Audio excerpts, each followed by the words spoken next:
Okay, so I just want to provide a brief overview of today's business. So the committee will receive oral evidence from the Department for Infrastructure on the Planning Improvement Programme. We're going to receive an oral briefing from TransLink providing an operational update, including measures to support traffic disruption in Belfast. We're going to consider the statutory instrument 2024-1160, the Vehicle Driver Certificates of Professional Competence Amendment Regulations 2024, and consider 2 statutory rules and 1 proposal for a statutory rule that is not subject to assembly procedure. Right. So I just want to inform and welcome those joining us in terms of the committee today. Those who are in attendance in the public gallery can use your mobile devices through a Wi-Fi connection, and all devices should be muted. 3G, 4G and 5G should not be used, and no recordings or photographs are to be taken. So if members are content, we'll proceed through the agenda as follows. Apologies, Keith is going to be joining us shortly, and we have Mark joining us online. Mark, you can hear us okay?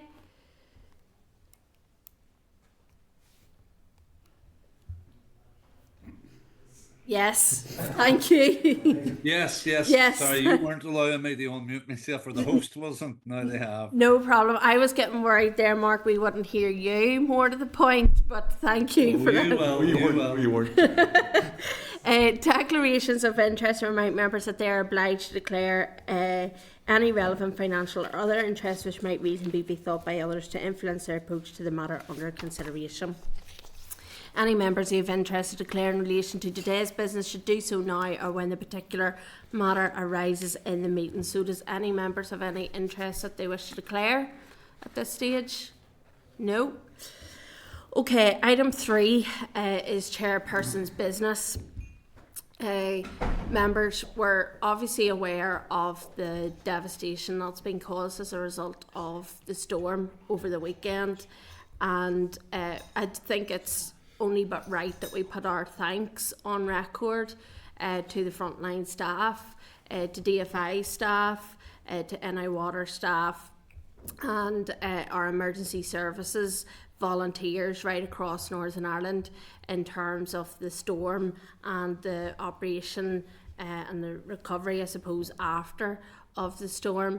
It is something that perhaps the committee in due time will take a look at, because obviously there will be a cost in terms of this storm, not just in terms of financial but otherwise, and I think in due course it might be right that the committee will take a look at how the operation was carried out and the storm preparedness, etc., to do with the storm that happened over the weekend. So I suppose some good news is that NI Water customers have been restored. I know that there are still a few wee issues after connection in my own area, but I'm grateful to see that that was restored, and the bottled water stations, etc., got up and running in local areas to support people. And obviously NIE connections, it's just vital now that people get connected in time. And look, we just want to put on record thanks to the staff that have been working around the clock to do that and get people back up and going again. Just another element, Chair. Obviously there'll be street furniture, some kind of stride through and as well. Yeah. Maybe we'll get an overview as part of it as well as going forward. Yeah, I think we'll probably have a wider discussion on it at some stage, but there is an awful lot of things that we need to look into after the storm, after people have got back up and going again. So yeah, absolutely, thanks for that. Okay, item 4 is the draft minutes. At page 7 you'll see draft minutes of the proceeding of the meeting on the 22nd of January 2025. I'm seeking agreement that members are content that the minutes are a true and accurate reflection of the meeting on the 22nd of January 2025. If so, I'll sign the minutes now if you're content. Content, yeah?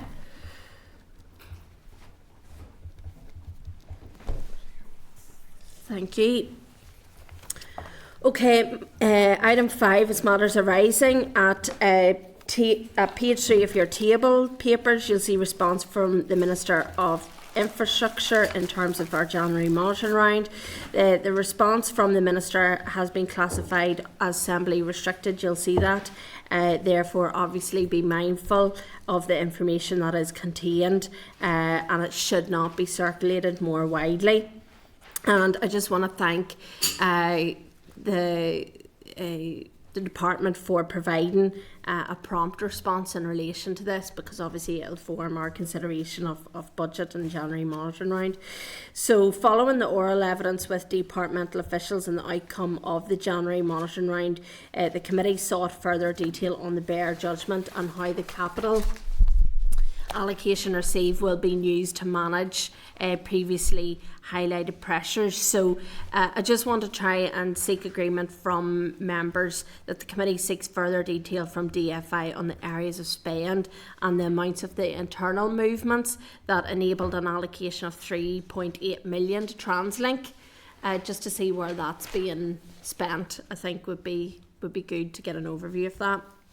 And then draft budget 2025-26, inform members that further to last week's evidence session on the outcome of the January monitoring round, departmental officials will attend next week's meeting to provide evidence on the draft budget for 25-26.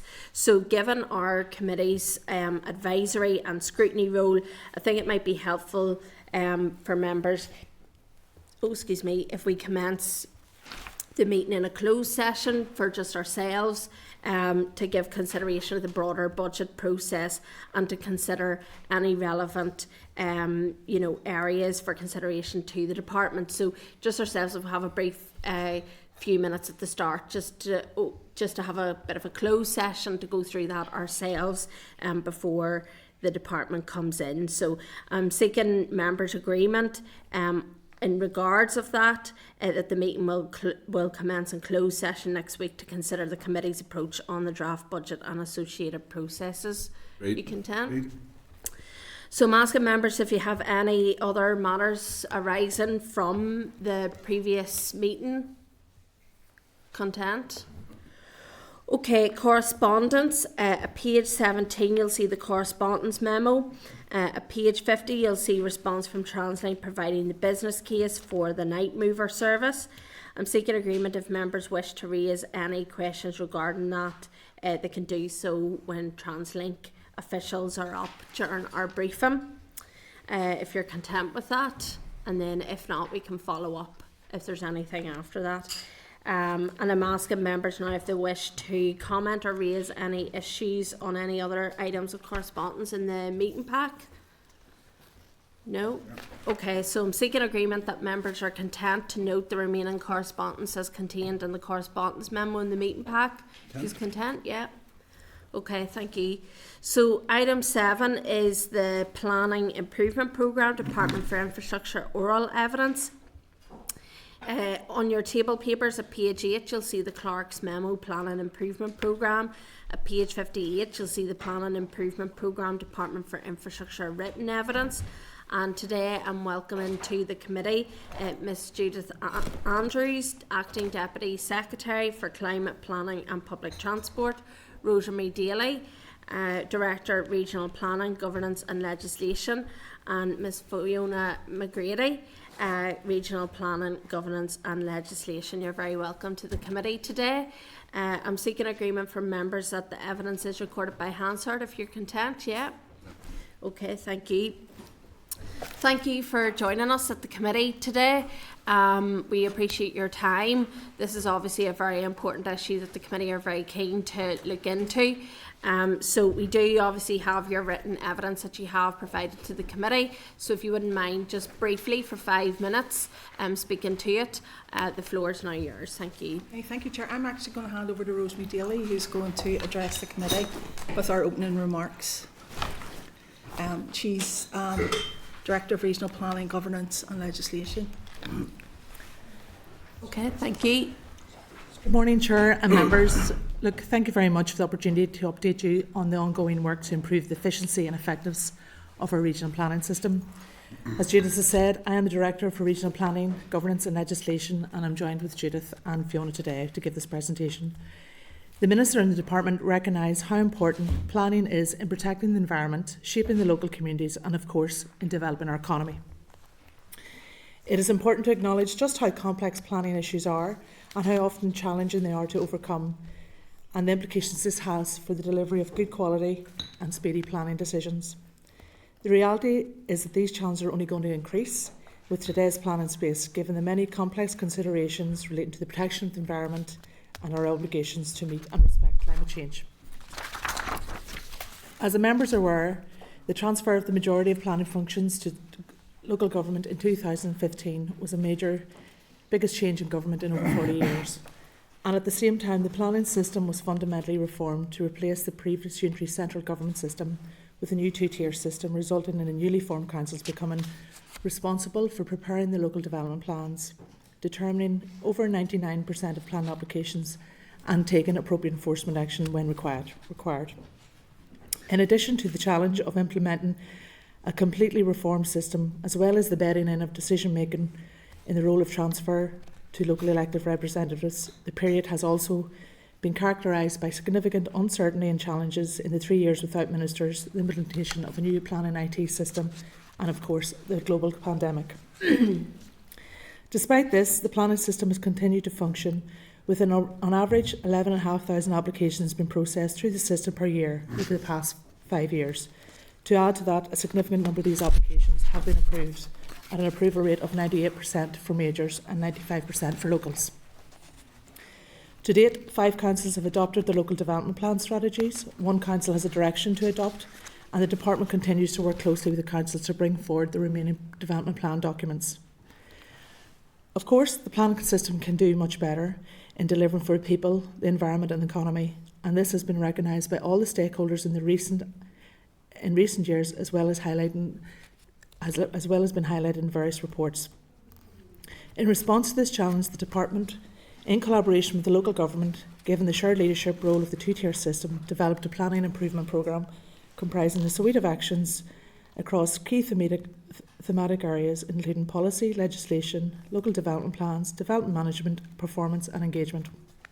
Significant progress has been made through the actions in the programme, including making legislation to enable the validation checklist to come into force, continuing through the linked actions to improve the effectiveness of the plan-making system, as well as other consultations and reviews about development policy and legislation aimed at streamlining and improving the processes. Integral to improving the planning system is the role of the statutory consultees, and ongoing work with the Department has been conducted with local government through the Planning Statutory Consultee Forum. Significant progress has been made with the forum and the individual efforts of statutory consultee bodies, and this has resulted in progressive improvement in performance of statutory consultees. During the first quarter of 2024 to 2025, 80% of statutory consultees were responded to within time, and that's within the 21 calendar days. With local application responses reported 81% and major applications responded at 64%. This represents the highest quarterly rate reported across the series since reporting began, and represents an increase from 74% in the previous time period. The Department has also made it through to the final stages of the Interim Public Sector Transformation Board to support the delivery of planning functions and responsibilities. And it is intended, if successful, that funding will be used to appoint persons to undertake hear and report work that the Planning Appeals Commission has been able to progress. This action will hopefully assist in relieving a key bottleneck in the system, particularly caused by delays in the hearing processes. The Department and councils are committed to the process of continuous improvement. The Department are now working on the next phase of improvement agenda in collaboration with the local authorities, and will focus on key areas of action with the most potential to positively impact on the performance of the system. This includes looking at the evidence-based analysis of the planning authority practice and procedures to best inform opportunities for support, shared learning and best practice. The collaboration work is about addressing those issues that are generically and individually impacting the performance across the 12 planning authorities, and that includes DFI themselves, with the ultimate aim of moving the planning and support staff away from managing bureaucracy towards spending more time delivering social, economic and environmental outcomes for our society. An important outcome of this work will be to develop a new planning performance improvement framework to increase transparency and accountability in the planning authority performance, based both on qualitative and quantitative analysis and indicators and attributes. We also need to ensure that our planning system is sustainable in the long term, and we will collectively work together to actively promote positive value of planning, as well as protecting the well-being of those that are working in the sector, to ensure that qualified and skilled people can be attracted and are retained in the profession. This will involve working with education institutes to consider graduate trainee and apprentice programmes and identify delivering skills gaps, training needs and other strategic workforce challenges. The Minister has made it very clear, in his view, that planning is a collective issue and all stakeholders must play their part in delivering the necessary changes and improvements. Chair, that concludes my opening remarks, and we're happy to take questions. Super, thank you. That was, I think, dead on 5 minutes there, so I appreciate that. Hopefully that'll continue throughout this, and that's a reminder to members in terms of our questions as well. Look, thank you. You talked there in your opening, and also it's contained within the written evidence that you've provided to the committee, that the planning system can and must do better in delivering for people, the environment and the economy. But then in our written evidence you've went on to list some of the key achievements that the department have had in relation to planning. To be honest, I'm not sure I would call them achievements, because I haven't seen the fruit of that on the ground. But what, in the department's view, needs to happen on top of what you have listed to the committee to improve planning in Northern Ireland? I think the starting point is, obviously there's always when there's change and new processes are brought in, it does take time to deliver those changes. Those changes you obviously have to buy in the cooperation of all the stakeholders to make those changes. So for example, if I use the validation checklists, it's obviously gone through the process of consultation, it's gone through the process of engagement with stakeholders, and the legislation has now been in place. It's due to come into effect on the 1st of April. In addition to that, in the background there's a guidance note has been performed. That guidance note has been delivered to all the councils. There's been stakeholder engagement with the Planning Appeals Commission about how this process should work.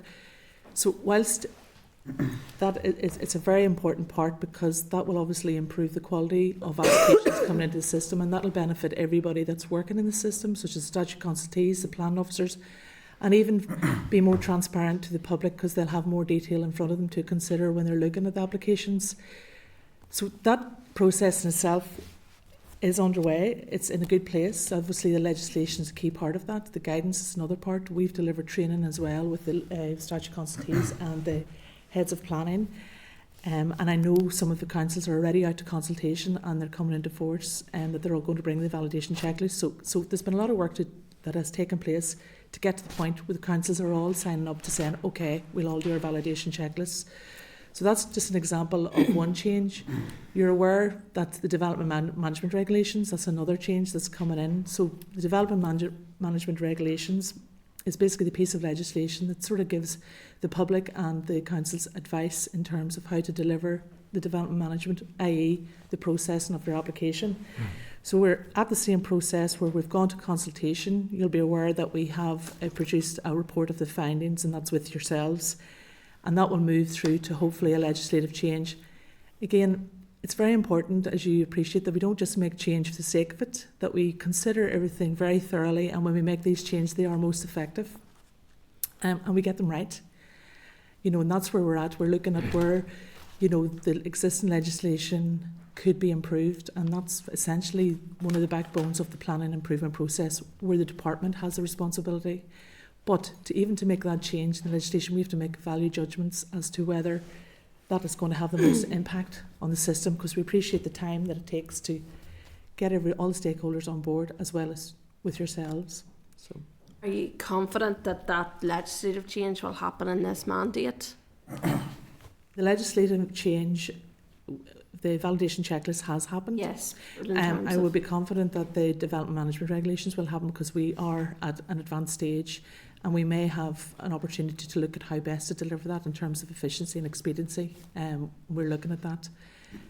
So I would be confident that certainly that should come forward. And just to explain, maybe the development management regulations is looking at the thresholds of development, where they sit in the system in terms of whether they are a local application or whether they're a major application, because each has different processes and each has different timescales for processing.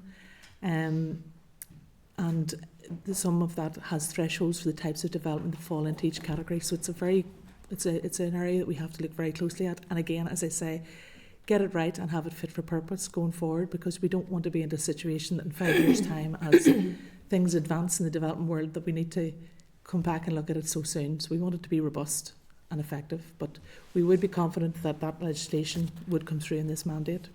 Do you accept that there is perhaps still quite a silo mentality whenever it comes to planning?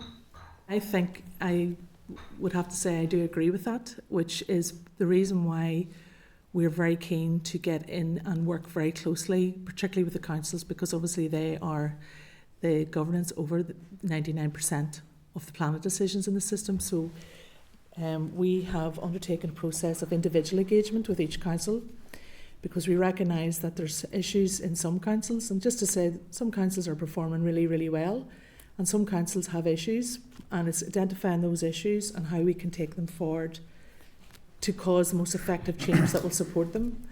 I mean, I've talked there about the resources. The resources piece is a key area, which is a problem for some of the councils. So we are very keen to look in that and look as a collective with the department, with the councils, to see how you can skill and resource and obviously ensure the sustainability of the system by bringing lots of new people and promoting the profession of planning so that it's an attractive career for people to come in and work in councils or in any part of the sector for that fact.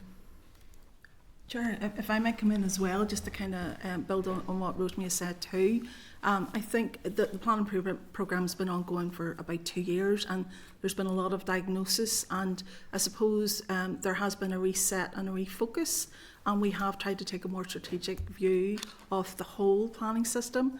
And as Rosemary has referred to, part of that is working with councils, and I suppose we're calling it kind of collaborative diagnosis in terms of going forward with lots of facts and figures, but again it's understanding kind of the different nuances linked to councils behind all of that. The other thing as well, as Rosemary alluded to as well, we are taking a collaborative approach in terms of looking at resourcing, because there's not just resourcing issues within the department but across the councils as well. And so it's about making sure that the whole planning system is resourced appropriately in terms of delivering what is required. Another angle to that is the whole financial sustainability too, and again it's a kind of the wide view. Department are part of the process, councils are part of the process, we also have the PAC, we have statutory consultees who are involved in the process too, and it's as well as those out there who are making applicants through planning agents too. So we need to look at the actual cost to deliver kind of a quality and efficient and effective service. So that's where our focus is moving to. So I suppose it's the time scales around all of this, and this is what I want to point on before I move on to other members. It's the time scale and the delays that are within the planning system, and that is something that I hear back from constantly just as a MLA in terms of investment to Northern Ireland. It feels like we have overcomplicated the system, whereas elsewhere, other jurisdictions, you can get planning applications through in about 15 weeks. Here, you're looking at years potentially. And, looking at councils, in terms of the local development plans, to date, 6 councils have adopted out of the 11. In my view, that seems to be a failure, that we have not been able to see those local development plans move forward in such a large proportion of time, and yet there doesn't seem to be any penalty for that. It seems to go on forever and a day. So why is that? Why are we still in that situation?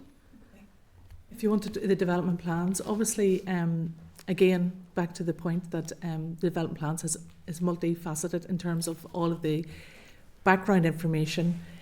The 6 plans have come forward. The department has processed those along with the PAC you know, that inquiry stage is really down to about, on average, 1.5 years. So that's actually a real result for the system.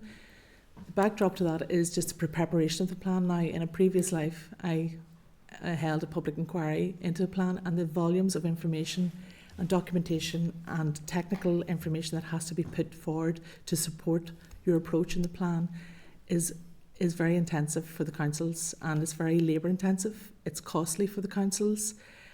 This is, you know, the councils are very thorough. I mean, to date, these 6 plans have all been adopted. The PIC hasn't declined any of them, saying they're not sound.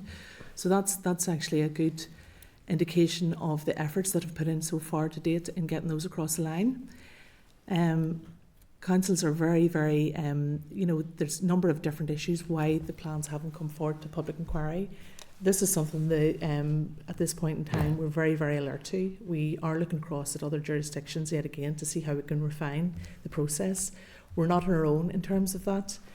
I suppose it's, you know, there's a number of things. If you can understand that the timing of the legislation coming in, to pandemic, to resources, to councils understanding we're making the plans now as opposed to the central government. So it's just even on how do you want to shape that plan, and that plan in the council has to sit within the layers of other documents that, you know, the objectives and the aspirations of the council. So it's getting everything to line up. So there's a lot of background work.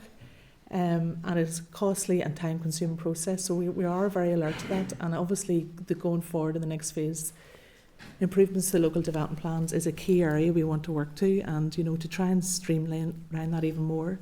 But just to say, the inquiry part and the part where the plan seems to land with the department, that process is quite effective. Again, accepting we can still streamline that, and that is something we're very, very alert to, and we're going to work very hard to look at how we can best deliver that part of the process. Yeah, and Chair, if I may come in as well, the department plans to intercede in that LDP process too. As Rosemary mentioned in her opening remarks, we have made a bid to the Transformation Fund to set up some independent examiners, and they would effectively take over the independent examination then of LDP. So that should take some pressure out of the system in terms of going forward. They will have a wider remit too in terms of public inquiries. So that should, as they go some way to assist with getting LDPs approved faster. Okay. Thank you. I'm going to move to the Deputy Chair. Thank you, Chair, and thanks very much, folks, for coming along today. Very evident so far. I just want to echo the Chair's comments. First of all, I think there is a genuine frustration in the planning system. If we take a small, non-controversial application that's got delegated authority at local council, it goes through swimmingly well and there's never a problem. But if we take an application that could have regional significance, economic impact, invariably it drags through a system, and those people behind that application feel totally futile in terms of the process, and ultimately and invariably end up giving up quite often and taking that investment elsewhere. And I think no doubt that's probably why you're doing what you're doing, because that's identified. I want to pick up firstly on the local development plans. I do think it's quite lamentable that 10 years on from RPA that nearly half the councils still haven't done that. I was on council in 2014 as part of the transition across to the new council, and it was started then. So how come a decade on, like 10 years, we still have councils that still haven't done these? And where are these remaining 5 in that process after 10 years? Surely they must be near coming to fruition. That's the first one. We'll just answer that obviously the responsibility for plan making lies with the councils, and that's obviously, and each council has a different interest in as to whether they want to get their plan fast tracked. Now there's a number of reasons. I can't not speak on behalf of them in terms of what are the reasons. I can only have an overview. I mean, I've just explained to the Chair that, you know, there is a lot of complex information, they're costly, they're resource intensive, and that's going on at the same time while they're still having to resource making planning decisions in that context. Some plans, at the moment, councils are working to plans that are obviously been implemented by the DOE, the former DOE. So in some councils they may not maybe want to bring that forward because they feel they have sufficient supply, or maybe they're content with what the plan document says. Inevitably that doesn't get over the hurdle that plans aren't produced. We can only work collaboratively with the councils to try and encourage them and bring forward. The department do actually a lot of work, you know, in looking at various aspects of the plan to ensure that they are, when they come to inquiry, that process is pretty streamlined and efficient, as I've just explained. So, you know, it's again that understanding that the councils are entirely responsible for their local plan, and that is actually a benefit of the system. You know, that's much better where councillors and local people can actually try and shape their areas and understand the issues around housing or employment, and they have a say over where that land should be developed. So I suppose, you know, it's, if you can understand possibly the first 5 years in the process, even for those councils that have brought forward the plan, a lot of that time would have been spent collecting evidence, because when you go to a public inquiry, your plan is tested on the soundness of the evidence. So it's making sure the evidence is robust, and that takes time. And again, it can depend on what the resources and priorities are for that council. And that's all I can say, because that part of it is not under our gift to, you know. Appreciate that, but were they not targeted to have them completed by 2019? In an ideal world, possibly. So 5 years late, yeah. and some still aren't any further on. So but take it back to that point then, because there are reasons for variables in that. Is that because some councils potentially maybe aren't financing their planning departments enough through the rating system, and they aren't investing enough money in that, and they're not prioritising the need and the output of planning? Well, if I may... We haven't done it. I mean, if they were due to finish them by 2019 and we're now in 2025, I think it's fair to say you've missed I mean, if that was your homework, you wouldn't be getting a good score in that. Yeah, well, I mean, the LDB process sits outside the planning system as such. Appreciate it's an integral part of it. So there's no kind of funding of it as such through fees, for example. Yeah. And I think that's one of the bigger questions for the financial sustainability piece, in that obviously it supports the whole planning process. I think we need to look at that and recognise that. But ultimately it is down to councils and their prioritisation of resources in terms of putting that through. And I suppose they're juggling that with their planning requirements and, you know, the other wider, I suppose, delivery We would functions. echo your concerns in that, you know, the fact the plans haven't been delivered at this stage. That is exactly why we are, you know, going back to take a really fresh look at how this can be streamlined, how we can make the process much more effective and more efficient. So the concerns you're saying, you know, we're very alive to that. And I mean, we're at the point where we are looking again across jurisdictions to just identify, well, how can we do this better? Okay. And just 2 more points on my chair. Just in terms of statutory consultee performance, I think it's around 80% to responded on time. What action's been taken to increase that and to push us towards the 100%? And what barriers do you think could well be in place to stop that? Sickness, lack of people power, for example? Yeah, thanks for the question. Yes, we've been working very hardly with the statutory consultees through a cross-government body, the Plan Statutory Consultee Forum, which is, there are representatives of councils and key statutory consultees. We have produced quarterly and annual reports. We're one of the few jurisdictions that are actually open and transparent in relation to statutory consultee performance. We also require our statutory consultees under legislation to provide a report to the department every year, and of which they do at the start of July, to tell us why their performance is what it is. And it's interesting to note that all of the statutory consultees mention the same things, and that is resourcing and quality of applications. One of our key statutory consultees tells us that 20% of its late statutory consultations is on the basis of poor quality applications and the ping-ponging of requests through the system. We have developed, through the Plan and Statutory Consultee Forum, we have developed a guidance on good operational guidance on statutory consultation. Some of our consultations have actually reduced their zoning for consultation processes. Some of our consultees have looked very closely at their advice and guidance. You know, we have to bear in mind that our statutory consultees are receiving 40,000 consultations a year across the system. 22 to 24,000 consultations are statutory. And they're required to respond to these within the 21 days. Some of our statutory consultees, and Judith has mentioned earlier, we need more resourcing.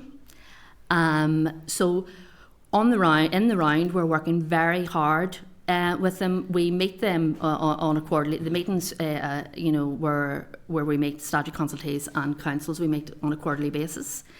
It's good to talk, and that's where we thrash out key issues. And as I said, yes, there is room for improvement, and yes, we are addressing, as Rosemary said, the quality of applications through the validation checklist. We will hopefully see improvement and a reduction in consultation levels. In terms of the actual consultation numbers, for a major application, we're averaging 10 consultations per application. That's only averaging. I've seen some major applications where 17 and 18 consultations are required. For local applications, there's an average of ratio of 2 for every application. So there's an enormous amount of work in the consultation process, and we're hoping the validation process will improve the quality of application, reduce the number of consultations, and as a consequence, performance will improve. In addition, we're hoping resources, there will be additional resources, and that again will improve consultation responses. Thank you. Final point, if I may. The Planning Appeals Commission has been described by some as everyone's friend and no one's family, and review after review have said that it needs to be reformed, both in terms of how it's held to account, how it's funded, and where it sits. I'm just interested to get the department's view on, first of all, I mean, no one's asking for interference, but accountability would be nice. Whether you would want to see it being brought within the department, in from the Department of Justice, for example, where it currently sits, and how it operates, given that we don't want to see things going there, but they often do, and when they do, they tend to get stuck in the mud quite often. So I'm just interested for a thought from the department on that. Yeah, well, I think it's hard to make a call on that as such. I mean, obviously they provide a valuable function in terms of the process, and they are independent as well. So I suppose our focus in terms of the planning improvement programme is about trying to make it quicker, but also quality is really important in this too. And so there is a whole challenge and appeal, as we're right, of planning, and obviously the LDP process too.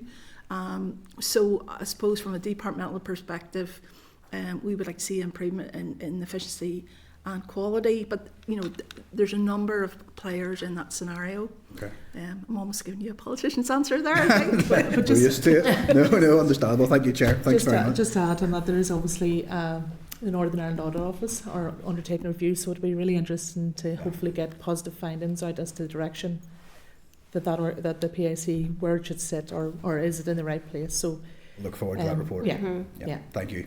Thank you. Thanks, Cahill? Thanks, Chair. My favourite subject, for one who sat through the Planning Act and all the went through it. No, your fault. I'll leave the room now, Chair. No, the three issues I want to pick up on to try and to confine it down. Certainly, resources is a major issue for us. Yeah. There's no point in saying that, and I do feel that certainly at local level, whilst we have the two-tier system, but if we don't get it right at local level, it's an impact right across the board. And I would like to look at that in the round. We need to look at that seriously and have the serious and I know there's been good conversations going on. I welcome the validation checks, because the more people's in the room at the start of the process, we'll get through that fairly quickly. But if you don't have the resources to deal with all that, it's all right saying statutory consultees is 3 weeks to respond. They don't have the resources to respond either. So if we're ready to be getting fixed it from the start, let's do that. So that's my first point. I want you to comment on the resources and what we're trying to do with that at local level. The second point then is the local development plans. There was a body of work done. I'm not surprised that it wasn't developed after 5 years. Let's be realistic. I know there was a body of work there, but councils have their own ambitions and their own targets and what they want to develop as well as the general use of land use itself, which is what planning is all about. So my question in relation to that, we have known now for a while, we're taking good planners who are experienced and have good experience of the area, and it starts with a single house in the countryside to zone the land right out around small settlements and towns. They have the experience of all that, so they now have moved on to the local development plan team, some of them, and that's a resource issue. So in terms of local development, I would say this, that everybody has to be involved at that point, and I want you to comment who's involved in that. Is it just in planning? Are they just looking at facts and figures? Are they looking at old maps? Are they looking at predictions of housing units? Or we have to look at climate change targets. We have to know who's out there, and the agents need well trained up. To be fair, that's part of the process too. I hope they're in. And then my final point, Chair, is the regulations, the development regulations. I mean, seriously, how and I understand that pre-application consultation and all that's a big thing for us. Yeah. How we're going to, there's a review ongoing. How is that review going to, from top to bottom, ease the process or ensure that we get it, we start to get it right, because it's going to take a process for us all. And that's my 3 points, because it's been 20 years of plans. I'll maybe kick off on the resources one, and then Rosemary and Fiona can come behind in the other ones. Resourcing is a really important thing for us, and it's resourcing, but there's more to it than that, in that planning has had a bad image as well, and it is a tough job for planners in that they are in that contested space as such. So it's they, in terms of motivation, morale and stuff like that, we have a big piece in terms of giving them the resilience they need to do the job. I suppose, to be honest as well, if we look at the age profile, I know within the department and across the councils too, it is an ageing profile in terms of staff. So there's a thing about resourcing up, and that's, I suppose, one of the things that we're planning to move on in terms of getting new people into the system. Part of it is about improving the image to actually attract them in to the system, and part of it as well is the financial sustainability piece in terms of there's different rates of pay across the system too, so that's something that that we need to look at.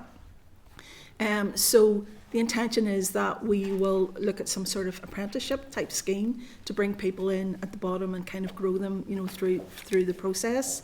And again, we hope to do that collaboratively, in that it's just not the department but also to resource up the councils as well. So that's an important thing with us. We're liaising with colleges, universities around that. But for me, there's a whole PR piece too in terms of some sort of positive imaging around planning. I mean, it's such. I mean, I have one planner at the table, but it is a really good career choice, and it's making it attractive, I suppose, to young people out there in terms of going down that path. In that, you're making decisions about the whole investment, for the north as such. So we are doing what we can on that as well. Again, just the resilience piece as well. It's given our staff the tools to deal with what can be stressful situations as well. So that's going to be a priority for us in terms of going forward. Regulation, whoever wants to jump in. The regulations, I'll maybe take you through the regulations are set out. Really, the key part of it, obviously, there's three elements of it. The main part that you're focusing in on is the thresholds of development. So you could be in a situation where an application that is termed as local has less time to process if you're looking at your statutory target, your timelines, and has less information, has less need to have a pre-application consultation. So by looking at the development regulations, the thresholds of that would change, so that it then could fall into being a major application, which would mean that you'd have to undertake your pre-application consultation. You'd have to have your application in a better place. It would give the council more time to process that application. There's also an element of where the applications might sit in the system in terms of whether they constitute what is regionally significant, whether an application, say for example, for a renewable project should be determined by the council or by central government. So it's just looking at where the categories of development, that actually then can impact on obviously the amount of fees coming into the system as well, which, if you want to, for want of a better word, it's really trying to redress and appropriately categorise developments so that they fall within the right development management framework to process them. That's essentially what it is, and it's a look at that, and that hasn't been looked at in 10 years, and it now is very timely to look at that, so that we do get it right. I mean, possibly at the time the legislation was made, it was right for that point in time, but with advances in development types and different needs, more needs for like social housing now, and maybe more needs to deliver renewables, those thresholds need to be updated, and that's really where we're at, and it's an important piece and should assist the process in terms of correctly categorising development types. Does that make sense? No, it does. I just because I know the subject and said the point is the people going into the room as part of the process need to know what they're at. Yeah. And they need to know what information they're providing. And we need to listen after all this time. And that's exactly that should it. So therefore, by having those thresholds, someone will know, well, okay, my housing development is over so many units, and therefore it's a local. Okay, this is what I need to do. My housing development's over this. Okay, this is the information I need to provide. I need to get engaged with the community here. I need to have a pre-application discussion with the council. I need to have a public meeting with the community.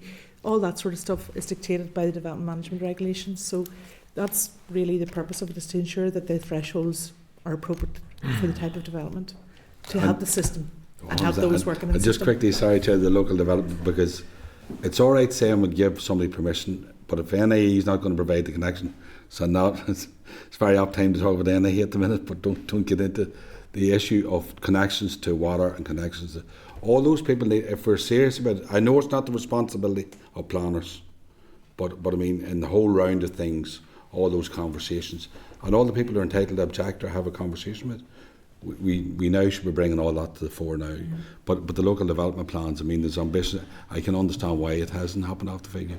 It's a big body of work for the next number of years. Mm-hmm. So, I mean, if anybody, any solution, but thanks, Chair, for your...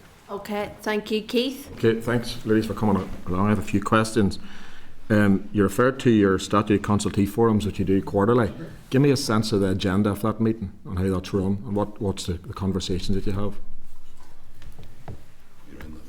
Well, they're standard agenda items. One of the key agenda items is performance. Okay. As I said, there are key statutory consultees. We're talking about roads, water, housing executive, NIA, all are sitting on that forum. HED, along with membership, are three councils sit on it. Performance is a key area that we discuss. Resourcing is a key area. Conversations around particular council areas and why their councils are maybe not getting the same statutory consultative responses as other councils. So we have the directors. This is a high level meeting where the directors of the statutory consultees sit at it. So the focus is very much around what we can do, how we can improve performance. We also discuss issues around good practice, and statutory consultees, will raise the issue about levels of consultation, quality of consultations. So there's an open and honest conversation at these meetings, and actions are come out of them, and those actions are addressed for the next meeting. So as I said earlier, it's good to talk, and it's good to see look people in the eye at these meetings and see who you're dealing with at directorate level. And we have found, as I say, we have issued guidance on good practice, and it's a common sense approach.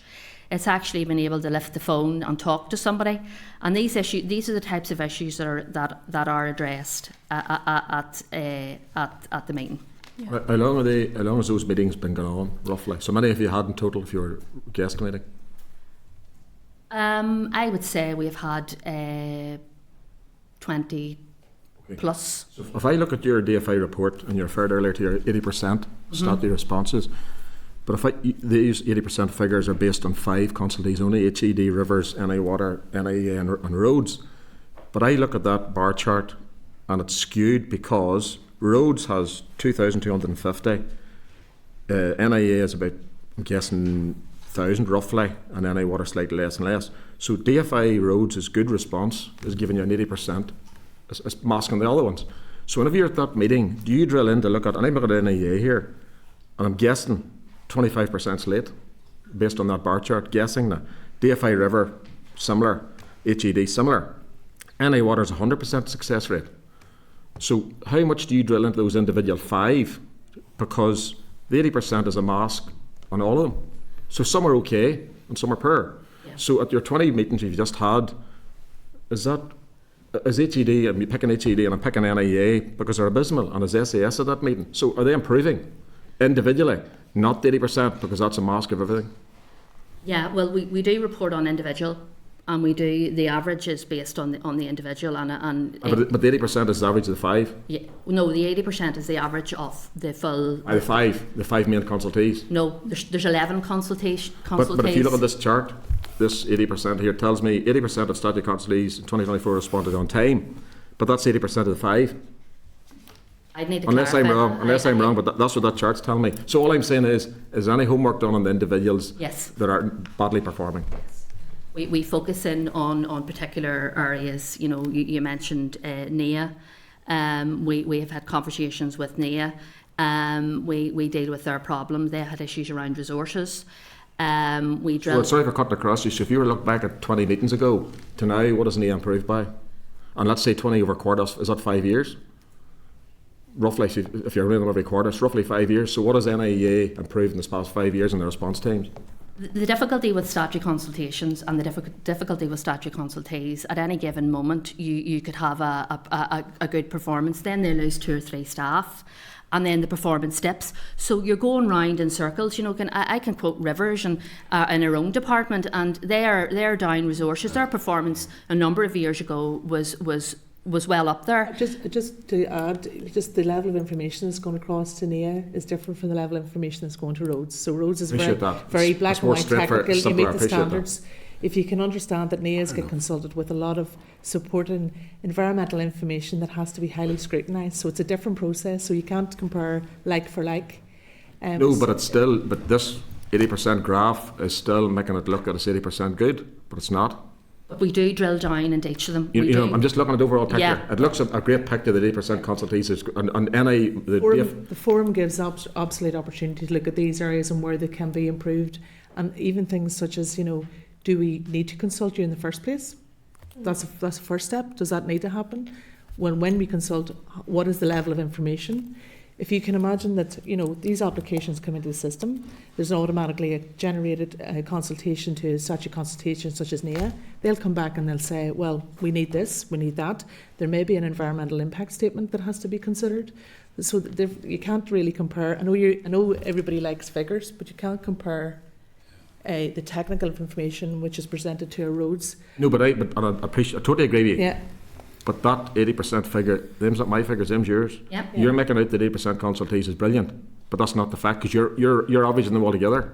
I didn't do that, you did. What we're not actually making out, we're not making out that 80% is brilliant. What we're actually making out is there's actually been a marked improvement in the and I don't response disagree with that. Fair process. enough, yeah. But it's just to get an understanding. It's good to see that bar chart broke down, because roads masks the 80% is my point. And we do look at that because, as Fiona's indicated, someone from NIA does be present at the meeting. So it's really about looking at how to really improve that consultation, and we're hoping the validation checklist, as Fiona has indicated, is one of those areas where that information has to be put up front, and that should mean the quality of that information has to be there and has to be right. And I've 2 final points for me. Is SAS Shared Environmental Services on that?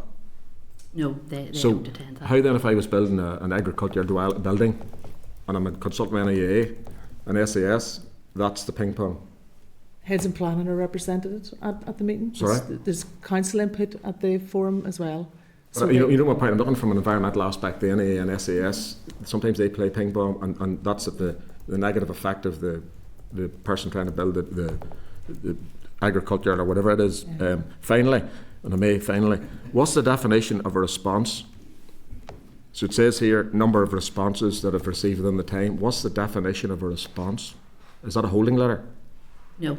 Is that a completed response? Yeah. The legislation outlines the definition of a response. I can't quote you it offhand, but it is not a holding letter. It has to be a definitive response.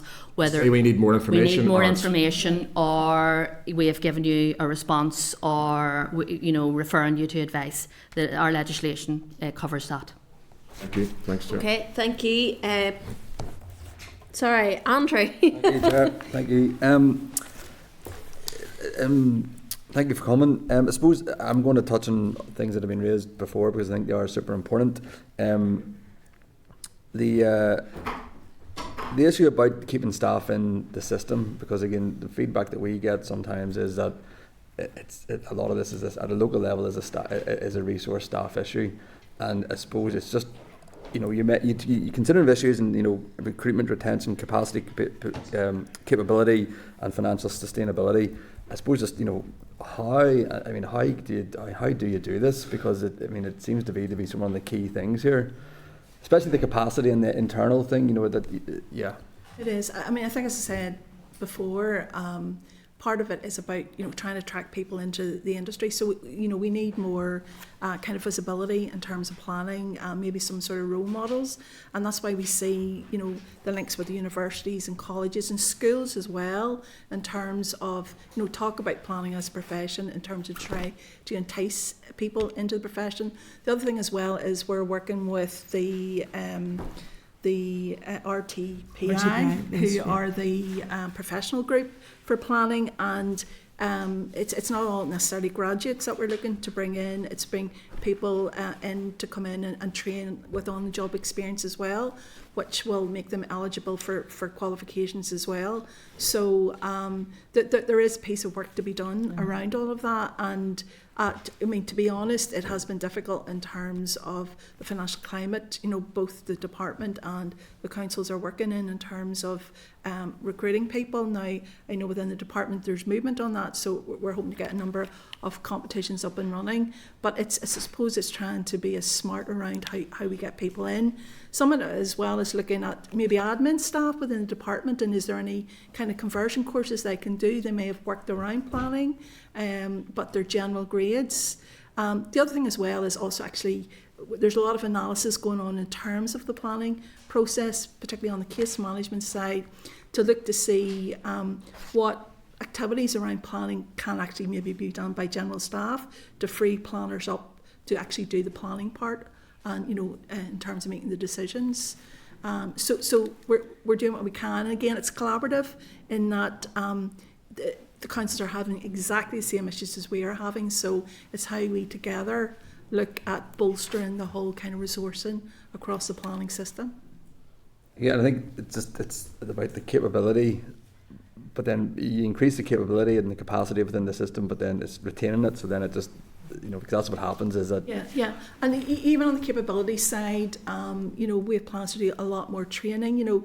Planning is constantly changing. You have environmental changes coming in, so it's for planners to be up to date around all of that, the whole renewables piece, etc. So it's really important, as well as the formal kind of qualifications and training, that planners are kept abreast of all the developments that are happening. And again, that's both the department and the local councils. And indeed, the recent engagements just had is identifying where the training needs and capability issues are.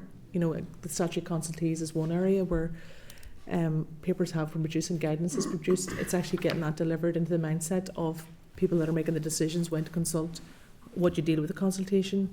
We must remember that planning officers still have the role to make that decision in light of the consultation. So it's given the tools to the planning officers to give them confidence to make that value judgment, not to sit back all the time waiting on the consultation, and evaluate the risk and be careful about it, because we all know there is the other end of, you do all this work, you get it all over the line, and next thing there's a challenge against it. So it's that sort of providing that confidence in the system, and that's actually where we see our role in a leadership capacity of coordinate that with the councils, because some of the issues we feel in our, that is relevant to ourselves as well, but also common themes, as Judith has just said. Thank you.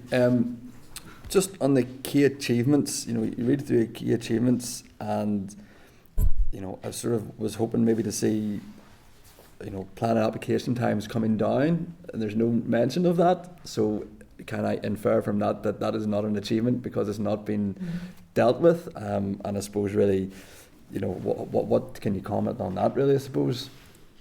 Well, we have to put our hands up and say the application numbers, the timeliness of them are not coming down, but you have to remember that our system's very supportive of applicants. So someone will put in a mediocre application and it'll be put through the system. And that's because of the lot of hard effort and graft from the planning authority to get it through the system to approval. As I've just said, 95% of applications are broadly approved in the system. Very few refusals in this jurisdiction. So it's either you want quick, snappy decisions, which you don't want, or you work very carefully and closely with your agents, and that's what's happening. But we're hoping that the validation checklists means that happens outside the process as opposed to in the process. That you're already starting that engagement piece. And again, back to the development management thresholds, that if they're in the right category, that happens early in the process. So it's not one fixed validation checklist is one element, but it's going to be a combination of things, and it's even the capacity building is another factor. It's not linear. It's a collective, and we're very alert to the issues, and we will make good value judgments as to what are the priorities to make the best improvements. And maybe I can come in there, and in terms of ongoing work, we're taking a look. The department has done a deep dive into the system, and we've broken the system down, and we are looking to try and identify potential blockages in the system. And we're meeting councils each council individually, and looking at their performance and where the potential blockages are. We've extracted the information from the portal, key markers out of the portal. What we're trying to understand is why certain elements of the system are taking longer than other elements. And it's very interesting to see some of the information that we have extracted, and councils whom we have met to date are actually interested and keen to see where they're taking more time than they thought. And we would envisage and hope that councils will look at this data that we provide them and do a further deep dive into their applications, and maybe enhance improvements in those areas where we have identified problems. And as I said, this work is ongoing, and sometimes simple fixes, and it's shining the light on those areas, and maybe councils can look and see and improve performance, or come back to the department and address issues and say there are problems, and maybe we'll have to strategically look at other areas that we can improve. But we're working very hard with councils, and we're working very hard on avenues to try and improve performance. But as Rosemary has said, it's complex. Every council is different applications, different numbers of applications, different resource levels, all types of different scenarios, some urban, some rural. So they all are unique, but we are working individually with them to try and address their individual problems, and take away strategic issues that we in the department can work on and improve. Okay, Andrew. One more? Very quickly, yeah. I'm going to do that. I would do 3 questions in one now, so I am. You mentioned that deep dive, and I think that's interesting. I suppose, what are the findings of this? Would that be a separate report back again to committee or such like? And also, can you expand really? You talk about each council is different, whatever. Does that mean that each council can expect bespoke intervention or bespoke, assistance from yourself in order to try and because it's just. It is sort of frustrating whenever you can see all these different things and different problems, and it's really good to hear all the capacity, but it's like, I think some of these, they need bespoke interventions nearly, dare I said. Where Fiona goes into this, but this is exactly the nature of the conversations we're having with councils. It's actually taking the system and looking through, what aspects. And some councils, it's not that there would be bespoke responses, if you can understand. So some councils are performing really well at the front part of the system. Some councils, it's maybe at the committees part of the system. Some it's consultees, and oddly the statistics would show that the consultees is pretty steady among all the planning authorities. I'll let Fiona explain the nature of. We looked at decided applications 23-24. So we extracted data around the decided applications, and we broke it down in those markers of the system that we could rely on at the back end of the portal.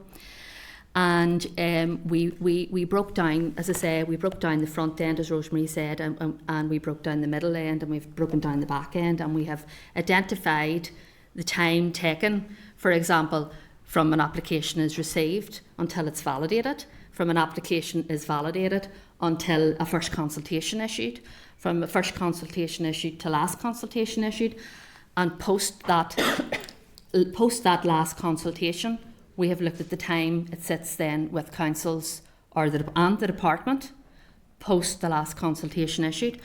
So we've provided, individual, and we're working through this at the moment with councils. We provided individual information, and where we have asked councils and our colleagues and councils to work collaboratively together to understand where the delays are occurring in their particular areas, and that obviously includes the department too.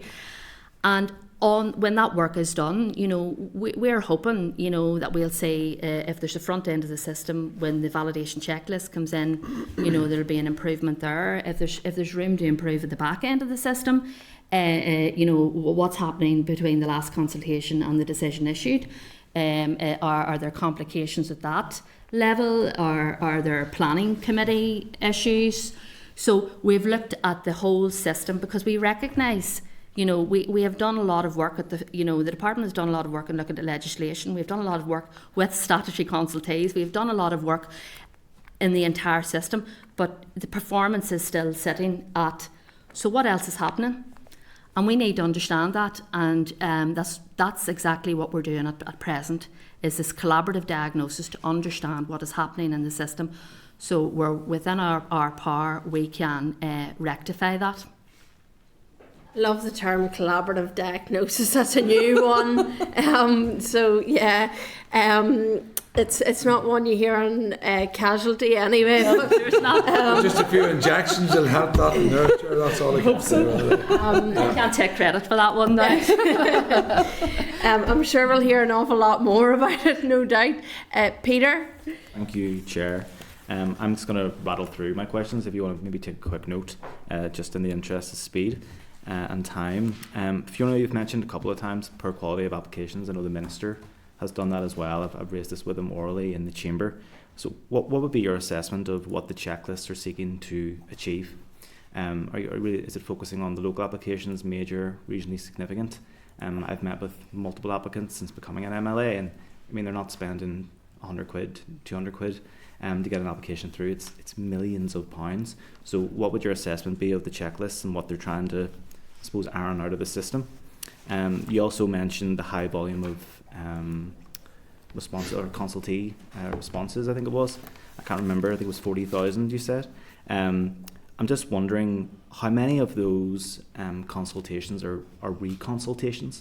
I've encountered over my time as being a councillor, someone puts in for to build a house, and then they want to change something, and they need to go back and reconsult on the house that was already approved. Mm-hmm. So it's another figure in the figures that you've mentioned there that are incredibly high. So how many of those be reconsultations, and has that been looked at before as something that can maybe be looked at and changed? The Chair, you mentioned earlier on overcomplication of the system. In terms of timelines, I think it was Rosemary, you mentioned at one point it could take years or it could take weeks. Is it the date of the submission that an application is assessed from, or is it the date from the final amendment that is made within that application? I've heard from some that it's the final drawings that are submitted rather than, well, we've submitted this application in 2014, for example.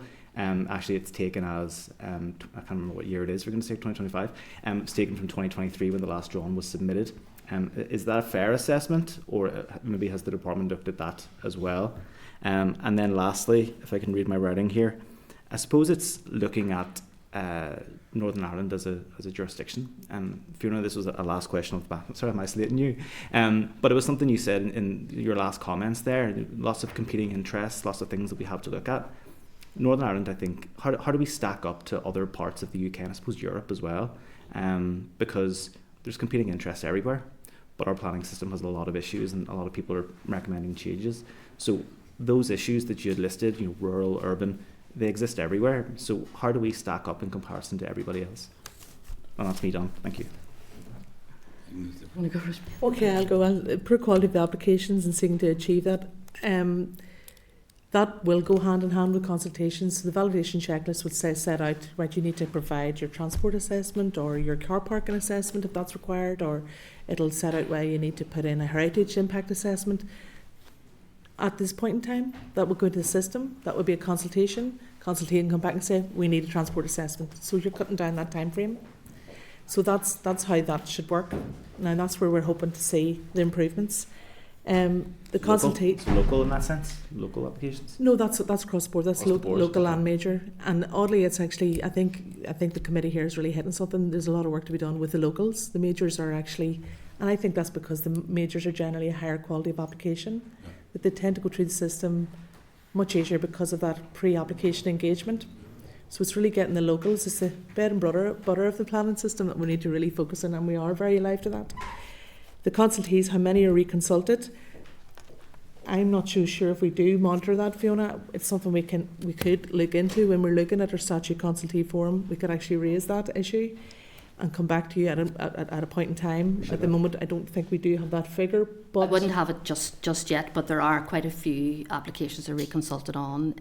We would need to check if we could pull those figures, but this is all about the level of consultation and the quality of application, and I mentioned earlier in terms of the ratio of consultations per type of application. We're trying to reduce that through the Plan and Statutory Consultative Forum. The more consultations there are and reconsultations, the longer it's in the system. So we're working in the Statutory Consultative Forum to try and reduce the number.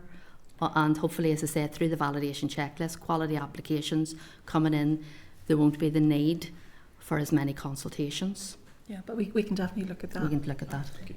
In terms of over the date valid, is actually the date that the clock starts ticking. So that's the date that should be measured, and we extract the information from the portal. So it's not what the council is saying is the date, it's actually the date that's on the portal. So it's from the date the application is valid. Again, the validation checklist means that application is not valid until all the right information is there. So you can see how it is a key part. It's not the big fix, but it is a key part. Other jurisdictions, we're very alive to what goes on in other jurisdictions. We do have an engagement process with the UK and Ireland in terms of planning regimes. Oddly, and as a professional, oddly, a lot of the issues are similar. There's lots of things you'll hear on the news about delays in planning system. There's talk about fast track and improving the environmental impact assessment. There's lots of things, and there's many ways we can look at that, and we do have engagement and we work together. And we very much look outward for good practice that we could actually use. We've had consultations recently with Scotland on plan and performance. We've recently had meetings with the OPR about how they do the development plan system in the south. So we're very much, but we're a region in ourselves and we will do it our way, but we certainly can learn from good experiences elsewhere and to help streamline and improve the process. So we are mindful and we do keep up to date with other jurisdictions, and especially what the agendas are in those jurisdictions in terms of climate change, in terms of economic development, in terms of provide for society, and so we're alive to that. So Okay. No. Mark's just joined us online. Must be making bacon or Right. something. There's a fold over Chris Action. Summers there for Oh, is Mark. it? All right, how Hey, is Mark, it? you're back, but Oh, I hadn't gone away, Thank you for the presentation. Obviously, not that long since you've run before, but glad to hear that work is going on. You assured us it would be, and it still is, to try and eke out improvements in the system. And I appreciate it's almost like turning a tanker that's been drifting for a long time, and that's not through the fault of anyone other than perhaps a lack of resource and focus on it. Now, I have a couple of questions. The first one will go on is in terms of the local area plans. And I was wondering, I know it's where the area plans, we're still waiting for them. Do the department or councils have any remit or powers to introduce, if you like, interim policies to prevent the CUNA being, I'm not sure if exploited's the right word, but allowing development of a scale or of a nature that might be contrary to the longer term aspirations of a council in an area for their area. I'm thinking particularly and it's not my only hobby horse, folks, but in and around the university area of Derry, there's now an avalanche of applications for HMOs, but while there's no area plan, there's sort of like no real policy on this, and it's like a no man's land or a no plans land that could potentially be exploited and do detriment to the city and district in the longer term. And other questions, I run through them too, and one is around Please, yeah. measuring the performance, measuring the percent or the performance of councils. And now, councils have advised Department that they intend to deal with certain plan and improvement recommendations in the business as usual format. So that's looking at things like record keeping minutes, implementation of policy, particularly around rural housing. But John earlier used the analogy of a homework analogy. But are councils now being asked or expected to mark their own homework? And then following up from one of Peter's points, and it's around the checklist, and I suppose that we've heard again today about the quality of applications. I have heard before my concerns that the checklist isn't being applied to regionally significant applications that the department deal with, but they are ones that are taking extremely long. And on the other hand, they're ones that you think are having more money thrown at them and have a greater degree of expertise, sort of in terms of drawing up the application. Okay, in terms of the local area plans, So I was just the department going to look at those type of applications as well, and how that can be done. look, in terms of the local area plans, obviously legislation is set out to say that the LDP has primacy and other material considerations will be taken into place. And that legislation for councils that don't have their development plan obviously gives weight to the existing or extant development plan in that area. So they do have planning policy at a local level. So you still have your area plan that would have been published by the DOE at a time. Obviously, the legislation also allows for other material considerations to take in. The SPPS is the strategic over the regional policy, and it deals with providing housing for all, for mixed communities, for different needs. And obviously, if there's a need, the regional policy set in the SPPS would still allow, for example, as you've just referred to, HMOs to be considered as a material consideration in the assessment of that application. Now, obviously, you've specifically referred to your area in Derry, and they have their plan strategy coming through. So I'm hopeful that there is a sort of direction as to what way HMOs are to go in the university area and that. And if not, that is exactly something that will come through in the local plans policy document. But at this point in time, those considerations can still take place within the policy framework that exists. So it's not that because there's no area plan that you can't weigh up and value the impact that a certain level of HMOs has on a streetscape or the character of the area, the amenity of the area. So those can be considered by the planning officers. But back to the point that information, if you were going in to make an application or you're going in to object, you'd need to have done that analysis to put that in front of the council to consider that.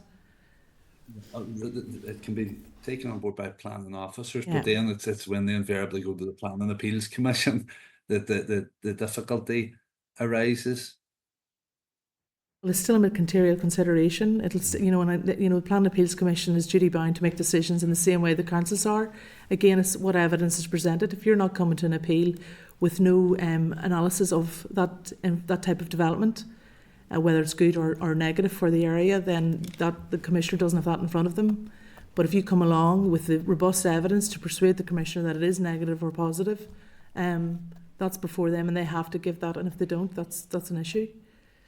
So it's not that they can disregard it just because it's not in. It still remains there. There is the transition period that allows councils to still make decisions in a policy framework that exists, which is the SPPS area plans, until your LDP is in process, is adopted. So it's not that that will all need to be written into the refusal, I suppose. Yeah. So it would be helpful if officers did that rather than leave it just to objectors. But no, that's useful. Thank you. You mentioned there about the regionally significant applications and no checklist.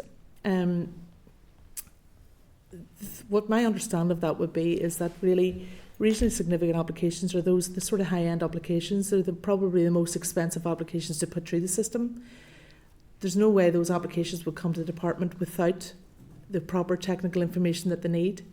It is something we can look at in terms of like an environmental statement or a noise assessment or that sort of stuff. I can't really answer why. But that's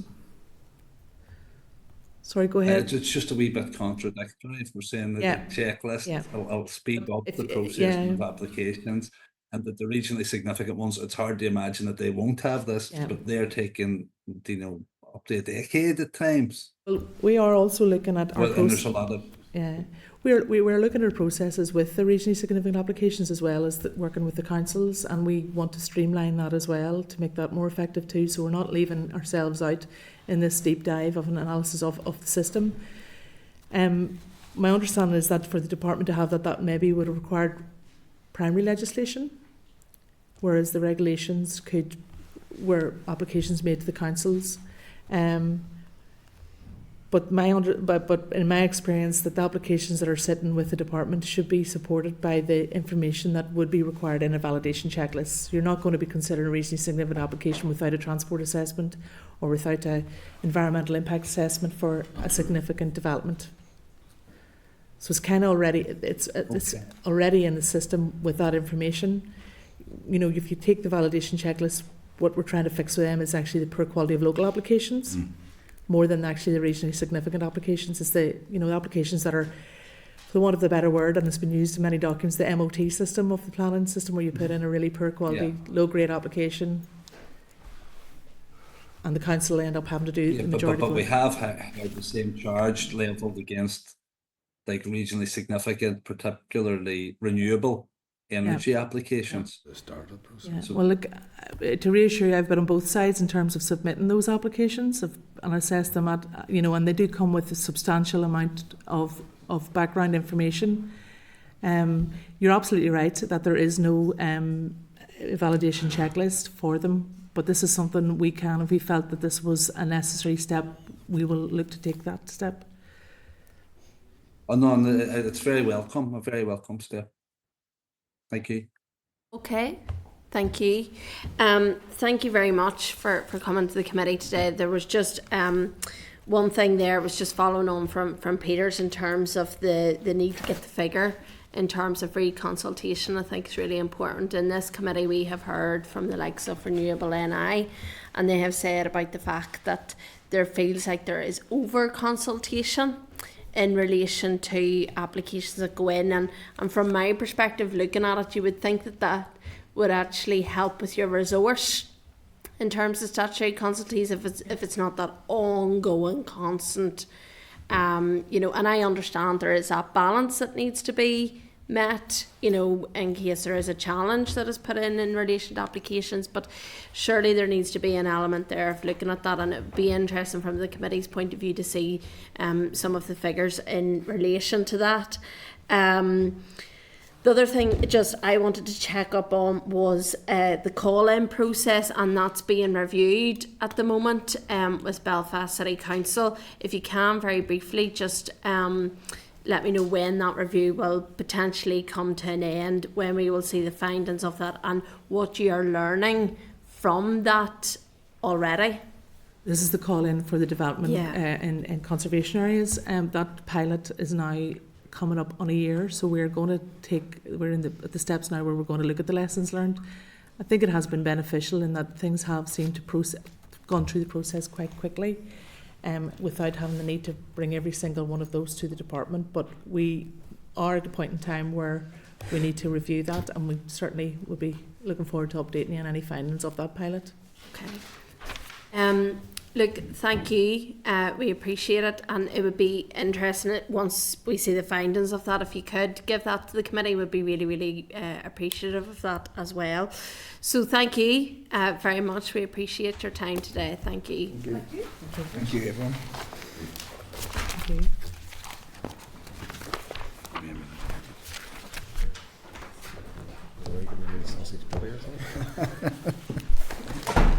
Hey, it's a brown sauce. The brown sauce, yeah. Okay. I got 2 minutes, Chair. I need a comfort break. Yeah, no problem. Do the same, actually.